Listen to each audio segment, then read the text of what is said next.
नमस्कार विद्यार्थियों। आज हम आधुनिक भारत का इतिहास के अंतर्गत 1857 की क्रांति पर बात करेंगे। पिछले 2 लेक्चर्स में हम 1857 की क्रांति के कारणों पर, उसके फैलाव और उसकी असफलता के कारणों पर विस्तृत चर्चा कर चुके हैं। आज के लेक्चर में हम बात करेंगे कि 1857 की क्रांति के क्या परिणाम हुए। 1857 की क्रांति ने एक बार की ब्रिटिश साम्राज्य की जड़ों को हिला दिया था और इस क्रांति के काफी दूरगामी परिणाम निकले। ब्रिटिश गवर्नमेंट को अब यह बात अच्छी तरीके से समझ में आ गई थी कि उन्हें साम्राज्य विस्तार की नीति को अब छोड़ना होगा। उन्हें भारतीयों को अपना विश्वसनीय सहयोगी बनाना होगा और उनके असंतोष को दूर करना होगा। उन्हें लगा कि अब भारतीयों को कुछ कंसेशन मिलने चाहिए और उन्हें अपनी नीतियों में आमूलचूल परिवर्तन लाने की जरूरत थी। इस दिशा में सबसे पहला कदम जो उठाया गया वो 2 अगस्त 1858 का भारत सरकार अधिनियम था। इसे act for the better government of India के नाम से भी जाना जाता है। इस एक्ट के द्वारा सबसे पहली व्यवस्था जो की गई कि भारत का प्रशासन सीधे तौर पे ईस्ट इंडिया कंपनी से छीनकर ब्रिटिश क्राउन को दे दिया।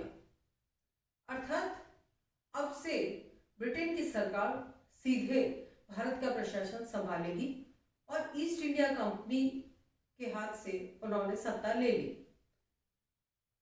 दूसरी जो व्यवस्था की गई वो थी इंग्लैंड में secretary of state for India के पद की व्यवस्था।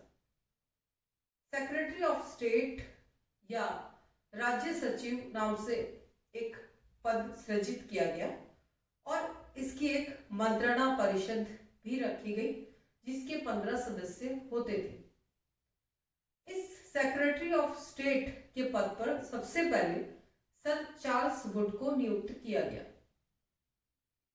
ये secretary of state governor general के माध्यम से भारतीय प्रशासन पर निगरानी रखता था। इसी के साथ साथ एक और व्यवस्था की गई कि अब तक जो गवर्नर जनरल का पद चला आ रहा था उस पर जो व्यक्ति गवर्नर जनरल बनता था उसे एक ही व्यक्ति को वायसराय और गवर्नर जनरल दोनों के कार्य करने होंगे। यानी इस अधिनियम के द्वारा वायसराय नाम से एक नया पद और आया। वायसराय और गवर्नर जनरल में क्या डिफरेंस था? वायसराय क्राउन का या राजा का प्रतिनिधि होता था और गवर्नर जनरल वही व्यक्ति एट द सेम टाइम वही व्यक्ति सारे जो स्टेट्स थे उनके जो गवर्नर्स थे उनका हेड होता था। यानी head of the all governors of the states governor general के रूप में जब वो काम करता था और वायसराय के रूप में वो राजा का प्रतिनिधि होता था। इस अधिनियम के द्वारा एक और व्यवस्था की गई कि पिट्स इंडिया एक्ट के द्वारा जो बोर्ड ऑफ कंट्रोल स्थापित किया गया था उसे समाप्त कर दिया गया। तो इतने वर्षों से जो चला आ रहा था दोहरा नियंत्रण उसे इस अधिनियम के द्वारा समाप्त कर दिया गया। इसके अलावा एक और व्यवस्था हुई कि सेक्रेटरी ऑफ स्टेट और उसकी जो परिषद थी उसके वेतन की व्यवस्था भारतीय राजस्व से देने की बात कही गई।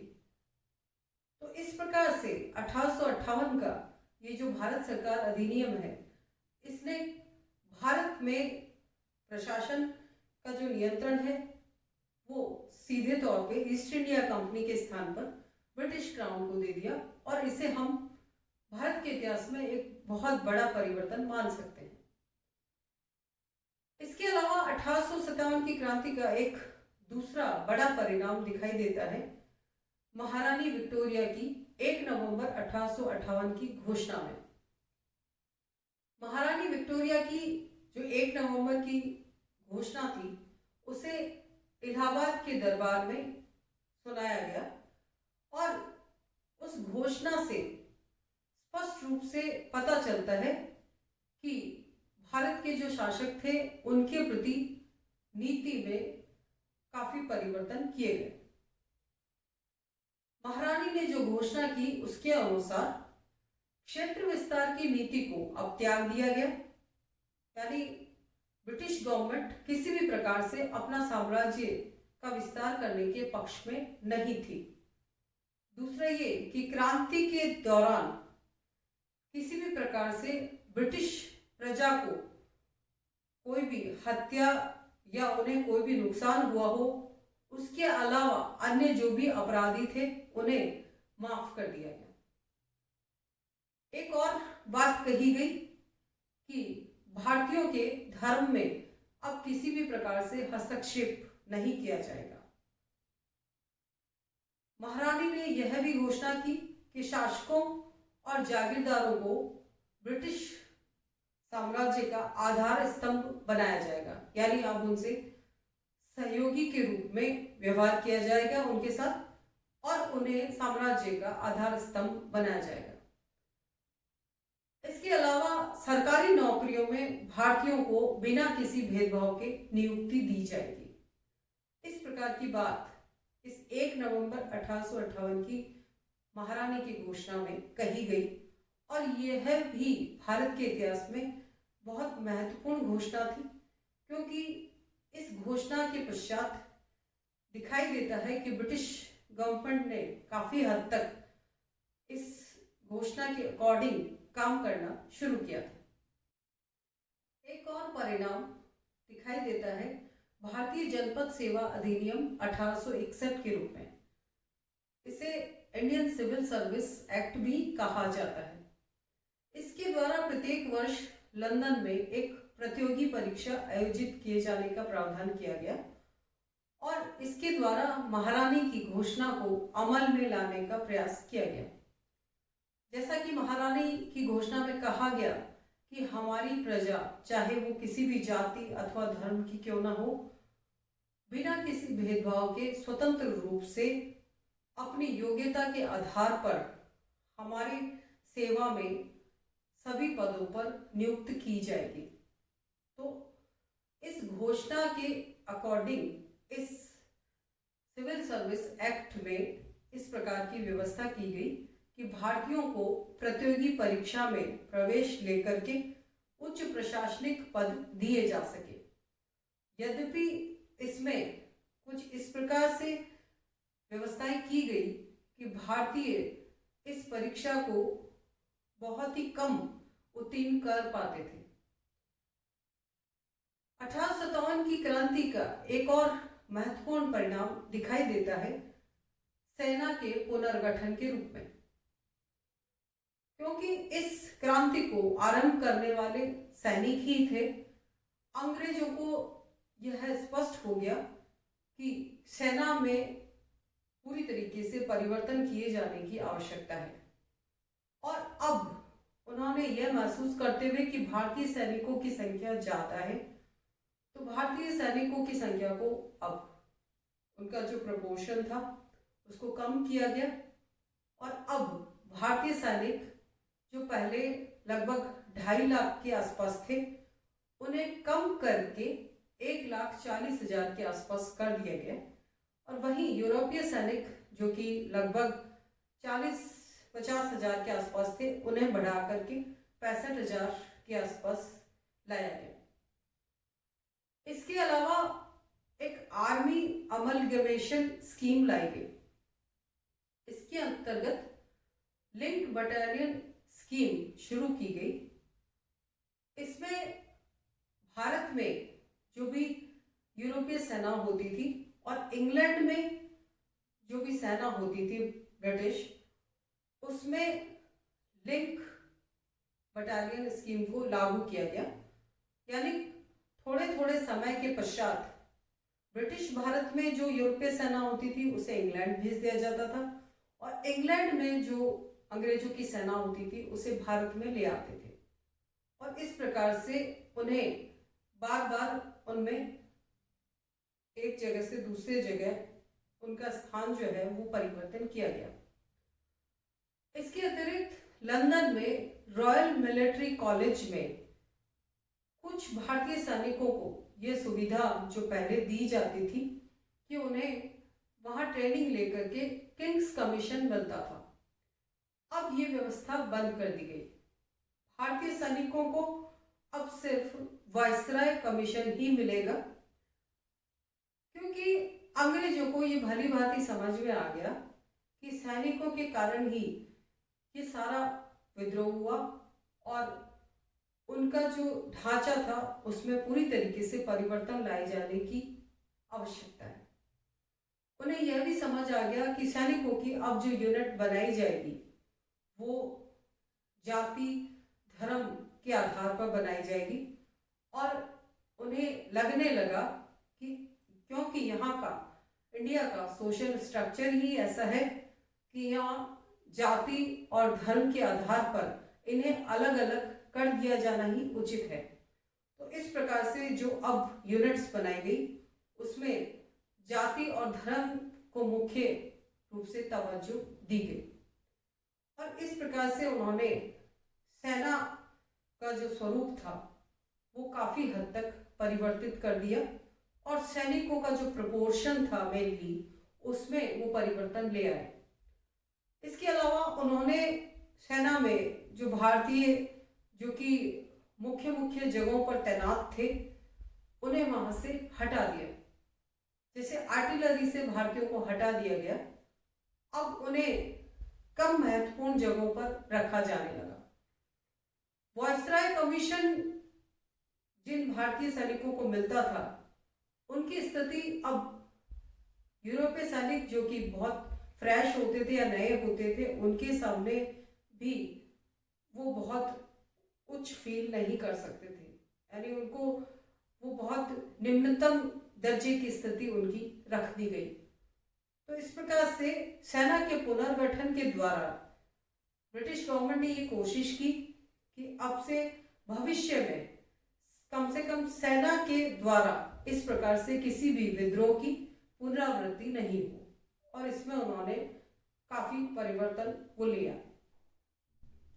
इसके अलावा एक और बड़ा परिवर्तन दिखाई देता है, वो है इंडियन काउंसिल एक्ट 1861 के द्वारा, परिषद अधिनियम 1861 के द्वारा ब्रिटिश गवर्नमेंट ने यह समझते हुए कि प्रशासन में भारतीयों की भागीदारी की आवश्यकता है, भारतीयों को लॉ मेकिंग प्रोसेस में भागीदार बनाया जाना चाहिए, यह उन्होंने महसूस किया, और उन्हें लगा कि भारतीयों को प्रशासन में प्रतिनिधित्व मिलना चाहिए। इसलिए इंडियन काउंसिल एक्ट 1861 लाया गया, और उसके बाद में कुछ और अधिनियम भी इस प्रकार से, जैसे 1892 में भी इस प्रकार से अधिनियम लाया गया कि विधान परिषदों में भारतीयों को भागीदारी मिले और वो सरकार से संपर्क स्थापित कर सके, वो अपनी बात सरकार के सामने रख सके। उन्हें लगा कि भारतीयों के साथ चूंकि उनका संपर्क नहीं था, इस कारण से इतनी गड़बड़ी हुई, इसलिए अब उसमें सुधार लाने की आवश्यकता थी। इस क्रांति का एक और बड़ा परिणाम जो दिखता है वो ये कि भारतीयों और अंग्रेजों के बीच में जो जातिगत भेदभाव था वो अब और अधिक बढ़ गया। मैंने पहले भी आपसे जिक्र किया था कि अंग्रेज लोग भारतीयों को हीन दृष्टि से देखते थे, उन्हें सुअर, नेग्रो आदि कह करके बुलाते थे। अब यह भेदभाव और अधिक बढ़ गया, उन्हें ऐसा और महसूस हुआ कि भारतीयों को डंडे के जोर पर ही कंट्रोल किया जा सकता है और लिबरल होने से काम नहीं चलेगा। ऐसा हमें एक उदाहरण भी दिखाई देता है, जो लंदन से एक प्रसिद्ध पत्रिका निकलती थी पंच नाम से, उसमें एक कार्टून बनाया गया जिसमें भारतीय को उपमानव जीव के रूप में दिखाया गया, यानी ऐसा जीव जिसे किसी शक्ति के द्वारा ही कंट्रोल किया जा सकता था। इंग्लैंड से इस प्रकार से भी मैसेज, जो पहले व्हाइट मैन्स बर्डन के रूप में काफी पहले आया था, वो अब और ज्यादा उसे प्रसारित किया गया कि भारतीय क्या है, श्वेत जाति के लोगों पर भार है और उन्हें सभ्य बनाना इंग्लैंड के लोगों का या ब्रिटिशर्स का एक बड़ा कर्तव्य है। तो इस प्रकार की फीलिंग जो है उसके कारण भारतीयों और अंग्रेजों के बीच में जातिगत जो भेदभाव था वो पहले की तुलना में और ज्यादा बढ़ने लगा। 1857 की क्रांति का एक महत्वपूर्ण पक्ष था हिंदू मुस्लिम यूनिटी। इस क्रांति के दौरान हिंदू और मुसलमानों में जबरदस्त एकता देखने को मिली और उन्होंने अंग्रेजों का एकजुट होकर के सामना किया था। ब्रिटिश गवर्नमेंट को ये बात अच्छी तरीके से समझ में आ गई कि भविष्य में इस प्रकार की क्रांति की या विद्रोह की पुनरावृत्ति ना हो, इसके लिए यह आवश्यक होगा कि इन दोनों के मध्य दूरी बढ़ाई जाए और एकता जो कायम हो गई है उसे अब भविष्य में कभी भी स्थापित ना होने दिया जाए।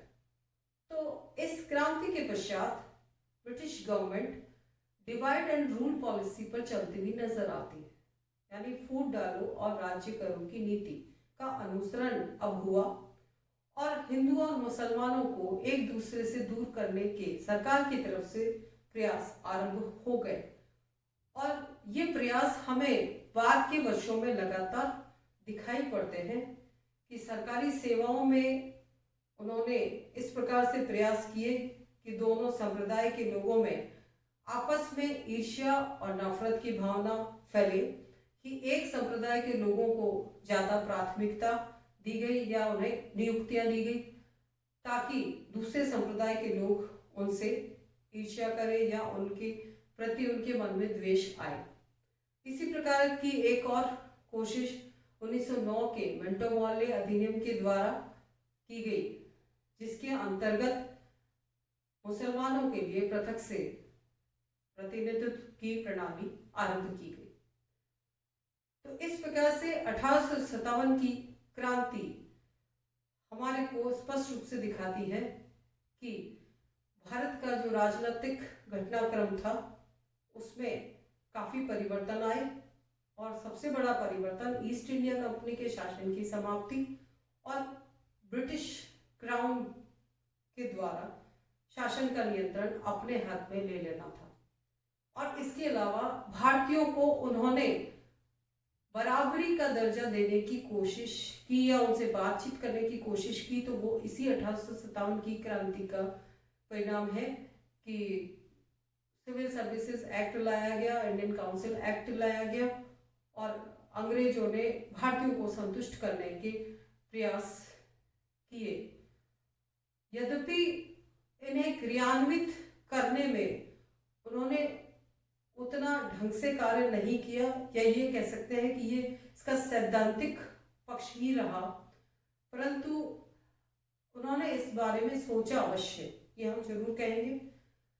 नेगेटिव जो कॉन्सिक्वेंसेस है उसमें कि उन्होंने भारतीयों के साथ में अब और क्रूरता से पेश आना शुरू कर दिया और डिवाइड एंड रूल पॉलिसी जो इस क्रांति के परिणाम स्वरूप आरंभ हुई वो आखिरकार भारत को विभाजन के रास्ते पर ले गई।